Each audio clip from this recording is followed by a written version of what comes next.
It's Wednesday, August 23rd, 2023, and this is KBIA's Views of the News. Our weekly roundtable on media behaviors comes to you from the Futures Lab studio at the Reynolds Journalism Institute. I'm Amy Simons, and here with me are my colleagues Kathy Kiley and Ernest Perry. On our program this week, the Marion County Record has all of its items returned. We'll talk about the revocation of that search warrant that was executed and what has gone on since then. Meta is making moves. A Threads desktop interface could be ready and accessible to people within days, and why news outlets say they're seeing a steep decline in referrals to their websites. And nearly 20 years later, the NFL player many came to know through the movie The Blind Side says he was never adopted by the Toohey family, and he wants the money that the family made off his name, image, and likeness from the time that he was 18 years old. There's a lot more that hopefully we'll get to today before our half hour is up, but we're going to start with more changes at X, formerly known as Twitter, as the platform's functionality is dismantled piece by piece. And some of these latest changes, well, they hit us journalists where it really hurts. Monday, Elon Musk tweeted that X will change how links to news articles appear on the platform, removing the headlines and text which accompany images and links in tweets. Instead, only an image and a link will appear, supposedly to limit the height of posts and improve, with air quotes, the aesthetic, while removing any of the context that might have been present. Ernest? Well, I mean, again, this is one of those where the journalists themselves who are being impacted and others are saying this is another attempt by Elon Musk to basically control what content goes out, and he's using it to sort of decide what is news and what is not news as he sees it. And again, he's going after the journalists, as he has always done, to say, wait a minute, I don't trust you guys, and I'm not going to just give you carte blanche to do what you will on my platform. Yeah, well, I think this is the platform, let's face it, that has been most important to journalists. It's been an important way to, journalists use Twitter almost like we used to use the AP Newswire. We keep up with what each other are doing. We follow each other. We have ways that I think you're going to talk about. Yeah. Go ahead. Yeah, well, so what you're saying, too, is we have used Twitter almost as a wire service to publish, as the Associated Press does, in getting dispatches out and iterative reporting. But one of the other functions that went away, I woke up to this Friday morning and frankly raced into the office to redo some of the courses that I teach that started just this past Monday, doing away with a functionality called TweetDeck. Yeah. And TweetDeck was... okay, I'm going to say it. It was great. I had been using this probably since about 2008, and TweetDeck allowed users to both manage multiple accounts, but to do forward searches as well, using hashtags, using geolocation, so you could put in an exact location and maybe how many kilometers out from there, using latitude and longitude. So just to explain to listeners and viewers why that's important, if a big news event happened, if we just found out that there was a crash or an explosion in Boonville, say, we would, before we could get people out there, we would start to geolocate tweets from that area so we could get real-time citizen reporting. So that's why it was a very useful tool. Absolutely. And you could also search not only by geolocation, but what that tweet contained, if it was just text, or you could search for photos or video as well. So if you bring up the idea of a train derailment, and that's a great example, given that there was a pretty serious train derailment in this region, what was that, about a year ago or so. Yeah. Mm-hmm. So what you could do as a breaking news reporter is look for that part of the train track in Sheridan County, and you could look to see what people were posting on Twitter. You could do that looking for photos, and you could get to people who were on the train, who were there and sharing that information before any of the news organizations here in the Columbia or Jefferson City area could get people on the ground and begin the reporting. But let's be clear here also. Yes. it still exists. You just have to. Okay, fair. You have to pay $8 a month to get that access and get the premium X or whatever he's calling it now. And to quote one of my friends, who is a journalist at an editor at a major metropolitan newspaper, there's no way I'm giving Elon Musk a dime for access to that. Right. But he's basically saying that's fine. Don't do it. You don't get access to this, and all of the functionality that you just described. I think eventually what's going to happen is that someone, either the reporter themselves or the companies they work for, are going to pay that $8 so they can have that functionality because they've become dependent upon it. And that's one of the things that I think we are starting to see is that, Twitter and other social media apps they're almost like the telephone when the Ma utilities. Bell. It's almost like a utility. Yeah, that is the interesting thing I think we're going to see unfold. Of course, it's kind of classic. It's kind of the leading you, give you free services that you're then going to become reliant on, and then say, "Oops, now it's going to cost you something." So that's kind of a classic marketing tool. But I do think you're absolutely right, Ernest, because what has happened and what we're really talking about here is that digital services have supplanted what legacy media once were to communities. Legacy media, either through the courts or through the federal government, have always been regulated in some way or another. And now what we're seeing a big debate over is, should we regulate some of these services that have been or living in the wild, wild west right now, and what are the implications of that for free speech? What are the implications of that for customer service? But I think that's where this debate is going. And you're already seeing it forward. In Europe. I mean, they're already being regulated Absolutely. to a certain extent in Europe. And eventually, I think here we're going to have to decide: are the digital and social media apps, have they become such a integral part of our ecosystem that they fall under the utilities rules exactly. that we've all grown up with? In other words, will the federal government or state governments or local governments step in and say, wait a minute, these are essential parts of the life of our communities, therefore we need to have some sort of regulation. And in some ways, you're seeing a step towards that right here in Missouri, where we have now received $1.7 billion in federal funding to expand broadband, and our Missouri Extension Service is very involved in this, because the federal government is saying, and I think a lot of people feel, that everybody needs access to high-speed internet in order to be functional in a digital world. And that was going to be my question, too, is does regulating the internet come before regulating the social media and digital companies such as Meta, X, or Google? Like, which one do you go after first in that way? I don't know, but we're probably at the point where we're going to have to start thinking about regulating them both at the same time, because if you're creating this access, but you don't control the content that is necessary for people to actually be able to function once they gain access, then where are we? I mean, and that's the problem. So, okay, good, I've got the access, but now I have to pay these exorbitant fees in order to be able to access that.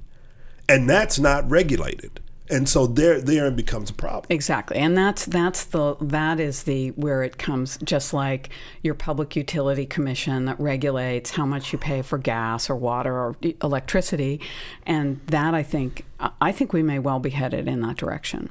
Okay, so in other social spaces, use of Meta's Twitter killer dropped off dramatically in the days immediately following Threads' release in early July. And one of the reasons a lot of people, myself among them, has said that they have really not spent a whole lot of time on there is that it's mobile only. That the lack of a desktop interface or a desktop app, either web browser or as an app, really cuts down on the functionality, because the only way to use that is on a mobile device, on an iPad or a tablet or on a smartphone. Well, they're saying that they've got a desktop function and it could be rolled out as early as next week.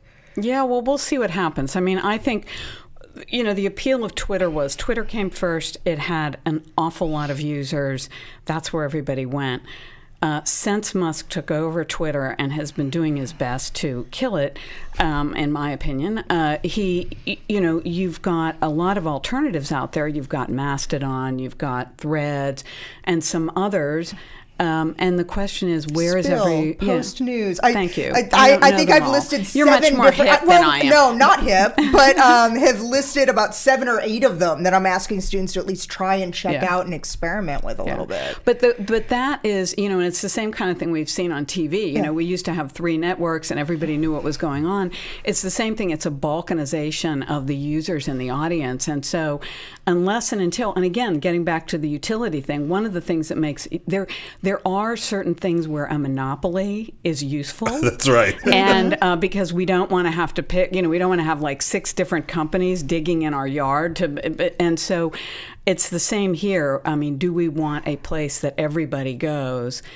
I don't know. I mean, we're really in early days, but I'm keep skeptical. saying early days, and it's every week. You can go back and look at the entire archive. Right. But I'm skeptical that we're at a point where there's going to be a settled on alternative where, at least the news media goes to share and to use to market itself and to also find out what other reporters are doing. Right. One of the things you were talking about Europe, Ernest, one of the things going on up in Canada is that Meta has severely restricted, almost shut out all inclusion of news content in its feeds. Here in the United States, news organizations are noticing that there has been a tweak to the algorithm that has cut down traffic to news websites dramatically, that those referrals aren't coming in the way that they once were. It's one more example of how that free product, we became the product by using a product that was free and are now reaping additional. Right. We're being punished. We're being punished. Yeah. Well, and here's the thing. I mean, this started, again, it started in Europe where European regulators basically said, look, if Facebook, Meta, is Google, if you're going to put that product on your sites, then you have to pay the people who are actually doing the work. And when that happened, Meta said, hey, then we're not going to do it. And that leads to basically what you just described. Now it's happening in Canada. And because, we live in a global society, it is starting to have an impact on media operations worldwide. And it all goes back to Meta, Google, you name it, having to share wealth, and they don't want to share. Nobody does. One thing about social media, it has gone a long way toward giving people in countries outside of the U.S. A platform to broadcast their free speech within reason. It's been a way of getting information out during the Arab Spring, during protests across Europe and Central Asia. I think about how I learned about protests a few years ago in Kazakhstan specifically because of work I did there, and along with others from our school in support of a grant from the Open Society Foundation, George Soros' outlet for promotion of free speech and human rights. Late last week, there were major layoffs there and a change in direction as Soros' son takes greater control. And Kathy, this has many worried about what could happen in the fight for democracy in former communist countries, former Soviet states across Eastern Europe. Yeah, well, the Open Societies foundations are a real behemoth of philanthropy. And George Soros, who was the founder, made a lot of money, was born in Hungary. And so he made a lot of his money in America, but he became dedicated to Open Societies as the name of his foundation because he felt that was a way to build wealth and democracy. So while he was at the helm, his foundation pumped a lot of money into basically the area where he grew up, Central Europe Europe and Central Asia. And I checked the figures last night. Last year, it was $209 million that they pumped in, up 13% of their global spending, but 13 or 14%. So this is a lot of money, and they supported things like the Ukraine, democracy in Ukraine, like Moldova, which is supposed to be the next country on Vladimir Putin's hit list. So I think at a time, I think it's easy to say, well, everything's taken care of in Europe. It certainly isn't. We can see it in Ukraine, and we see just today we have a report that the head of the Wagner Group, who led the attempted coup against Vladimir Putin, was in a plane crash that has mysteriously crashed in Russia. We don't know if that's true or not, but I think it's an indication of how unstable democracy is in Central Europe, and so I think that's why you see the concern about the Soros reports that the Soros Foundation is pulling out. Well, when you have a major foundation that is championing human rights and free speech and to a certain extent freedom of the press, begin to pull back, especially in an area that desperately needs it, that's a cause for concern on the part of a lot of people who are really on the front lines trying to do this, because they really needed that support. And so it's not just the fact that they're fighting this human rights, but now you have, you're talking about 41%. That of the people who are working just for Soros alone, not to mention all the people who were also working in various organizations that were being supported. That you're talking about a lot of people who are doing a lot of good work who are now being impacted by this decision. I'd like to throw a little hand grenade into this conversation, too. I know this is going to be controversial, but, what this shows to me is back in the 80s, there was a fad for tax cutting, and we cut taxes, particularly on wealthy people, quite a bit. What that did was it allowed for an enormous accumulation of wealth. Some of the people who accumulated that wealth, to their everlasting credit, have become philanthropists, and they give money to worthy causes. But it is the whim of the giver, right? And I think this is a demonstration of that. Oh, we're having a generational change. Well, whoops, we're going to pull out. And how many of us who have worked with foundations have had this, oh, I'm working on this grant, but then suddenly that's not the priority for next year. The problem is when you allow enormous amount of wealth to accumulate and be in the hands of a few people, what they use that money for is up to them, as opposed to allowing that money to be collected in taxes, where you and I get to vote for the people who decide how that money is spent. So we have a say in how that money is spent. And I think this is the hidden side of that story, that putting all that power in a few hands is not healthy in a democracy. Okay, that gives us all something to think about and to spend some time to get mad about. So the philanthropists will be mad at me, but that's okay. Good luck on your next grant proposal. Thank you. Yeah, I know. After our show last Wednesday, the folks at the Marion County Record in Kansas got all of their equipment back. The search warrant, which... Do you think it's our fault? Or we should take credit? Maybe. I don't know. Maybe it was minutes. Maybe it was our little show here in mid-Missouri. But they got all the equipment back that search warrant was permitting the seizure for. That warrant was revoked. And much to the relief of the paper's owners and journalists across the country who had taken up the cause celeb. Again, the three of us among them. But there was a great piece in the New York Times that you can, of course, find on our links blog that looks at the other discussion that's happening around this. And this is the discussion going on between the 2,000 or so residents of the town and the paper's owner about what the relationship should be between a community and its newspaper. Many there did see this raid as a blatant violation of the First Amendment, but they also saw it as the bubbling up of tensions that had really been growing over time, over what was seen as insensitive coverage of the death of two people in town, a series about a paperwork error that resulted in denial of tax credits, and even an opinion piece that critiqued the quality of letters to Santa. They say they want a paper that bolsters the town's image, that bolsters the town, like tells good stories about the town, and this paper's just been too negative. Well, I mean, you could say that about a lot of. I mean, I read the story and I was just thinking about, my own path through journalism and how often the negative that comes out in a newspaper or on local television is seen as indicative of what the news media organization does, and not all of the good stories. The fact that they're there for the parades, they're there for the picnics, they're there for the celebrations and that sort of thing. And this may be, especially when you're talking about a town that's small, this may be a sort of a small example of that.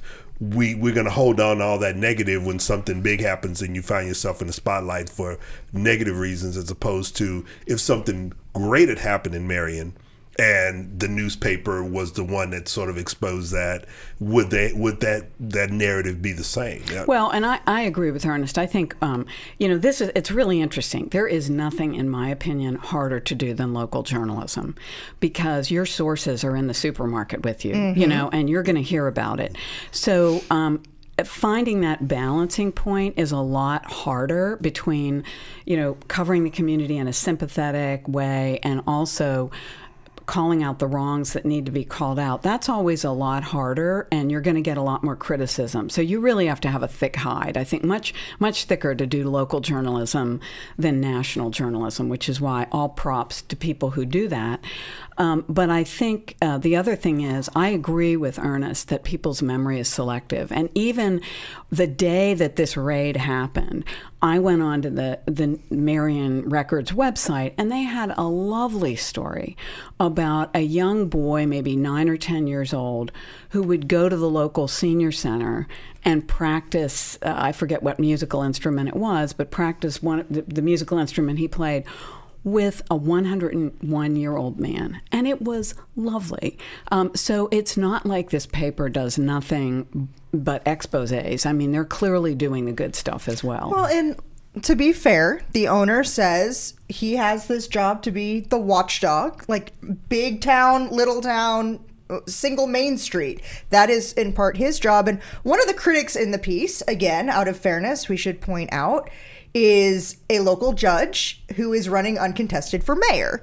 So he also may have a little bit of a vested interest in not wanting what he was saying he was going just shy of calling mean coverage about him, too. Yeah. Well, and this is the tactic we've seen people called nasty for doing their jobs. So. True. But it does kind of bring up that question of where is that relationship? What is the both and of covering But that? It also points to where we are when it comes to the way in which the public feels about journalism and what journalists do. They've been vilified for a very long time by both the left and the right, and sometimes by the middle, because they are having to cover all these stories. And when the public is seeing every day that the journalist is the fault, the journalists are doing this, the journalists are doing that, all of a sudden that becomes the narrative, and they're looking at the journalists more so than they're really looking at the people who the journalists are covering and the issues that they're covering. I want us to be careful about wanting to be loved. As journalists, that is not our job. We didn't get into this to win a popularity contest. On the other hand, I will say this about the beefs. We have to acknowledge that there is more than bad news in this world. And if we only provide the bad news, we are not giving an accurate picture of the world we live in. People do get value for their taxes, and not everything's a scam. And I think if we, in some ways, I consider Watergate both the highlight and the low light of journalism. A highlight, clearly, it's an acme of watchdog journalism. But I think by making it the acme, we've basically said to a whole generation of reporters that you need to have a scalp in order to, somebody you brought down, in order to be taken seriously as a reporter. And I think that's wrong. And I think we need to understand as journalists that our job is to report the good as well as the bad. I want to throw a yes and in there. And thinking about audience, because I've always kind of asked this hypothetical question. Is it journalism if nobody consumes it? And if you don't have an audience, even if it is the best story of all time that could create the greatest change of all time, if you don't have an audience who's wanting to consume it, and if you don't have the philanthropist who may be having the changing priorities, our profession is still ultimately a business. And if we don't have an audience who wants to consume it, we don't have advertisers who want to pump money into our commercial enterprises. If we're public media, we don't have donors or members or supporters. That I think we have to, on some level, still listen to our audiences a little bit more for what they're looking for us to cover and strike that balance. That we do need to be liked a little bit, if not loved. Well, I mean, I would agree with that, but to me, valued, maybe. Yeah, valued, okay. Valued. That's a good word. That's a very good word. We do need to have that, but I also think that quite often we get caught in this sort of cycle of the type of news. We go political at the expense of what people really care about, which is the bread and butter issues we say we should be covering, but we don't really do a good job of. Climate change. Now, I mean, what's happening with the climate and the environment is huge right now, but this has been coming. But now that all these events are happening, we're going like, whoa, now we really have to cover it. So, but we fall into these traps at the expense of other things that the public really wants to hear about.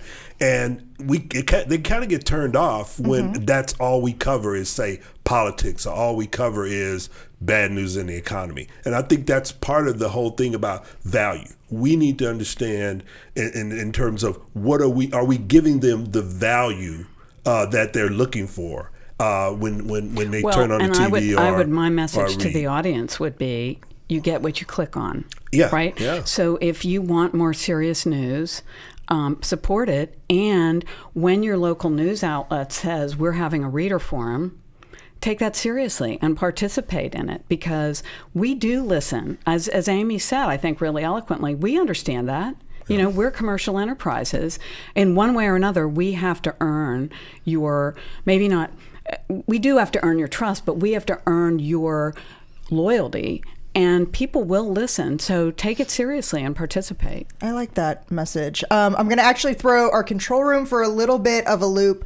We are running out of time very quickly, so we're going to end up tabling our discussion about Michael Oher and the TUIs and the adoption or the conservatorship. Okay. And I'm going to throw a question that Kathy asked as we were all sitting down today about who's going to end up watching the debates tonight and what else, what interest there might even be in those. I'm going to watch. Okay. And I'm going to watch largely for the reason that everyone's been complaining about. Donald Trump won't be on. And I think that gives, I'm a political reporter by trade, and I'm really interested to hear what the other candidates have to say. And I think it's a wonderful opportunity for new voices to be heard and for the candidates to get an opportunity to present themselves. I mean, I was saying this earlier, I'm a boomer. I think it's time to hear from the next generation, somebody who's under 75. Okay. Well, we are out of time for today. I'd like to thank you for spending the last half hour with us. You can read more about each of the topics we talked about and that conservatorship on our links blog. That's on kbia.org under both the programs and the podcasts tab. You can follow us on Facebook, on X, formerly known as Twitter. Our handle there is at Views on KBIA. And we also encourage you to look at subscribing to our podcast. You can do that wherever you get your podcast downloads. These are all great ways to watch and listen to the program again and see what we'll be talking about next week. Thanks to RJI's Travis McMillan for directing the show, to Kia Thomas for handling the audio, Tim Pilcher composed our theme music, and Nate Brown is our social media manager.